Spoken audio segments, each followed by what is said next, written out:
Prince Harry's co-host regrets agreeing to be interviewed on an amazing new podcast. Prince Harry sat down for an in-depth interview with trauma specialist earlier this year, and the expert said he regretted agreeing to the chat. Welcome to Royal Block.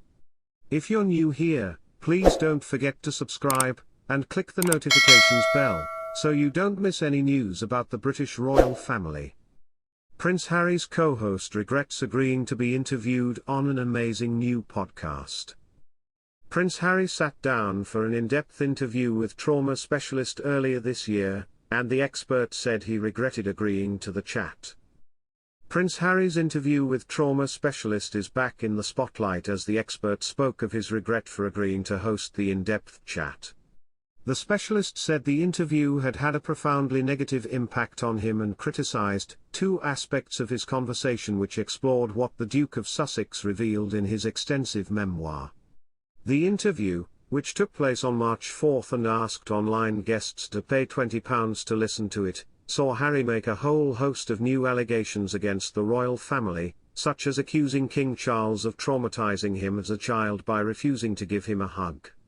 The trauma expert claims he lost himself and neglected to follow his gut during the interview with Harry, which was organized by joint publisher Penguin Roundhouse and broadcast globally to a paying audience.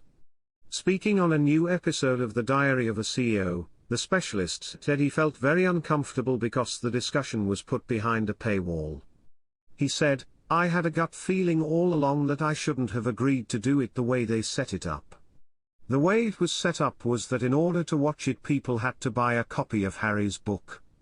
And I thought, this isn't fair, 4 million people have already bought the book, so why can't they watch this interview? Should they buy another copy?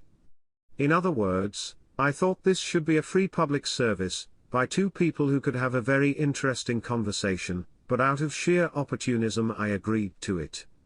So, I didn't follow my gut feelings, I lost myself in even agreeing to the format."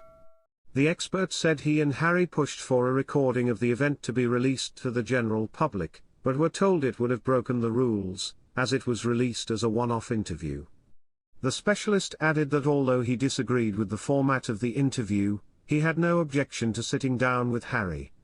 His second criticism of the televised debate was the insulting and dismissive online reaction, which included calling him a tough and arrogant merchant of pain. He said the negative images really affected him. Their conversation took place 2 months after the release of Harry's memoirs and helped generate publicity for the best-selling book. Those who paid to view the interview also received a free copy in the mail. Before it aired, there was a lot of criticism for putting the chat behind a paywall, especially since Harry had given several public interviews in the months following Spare's publication.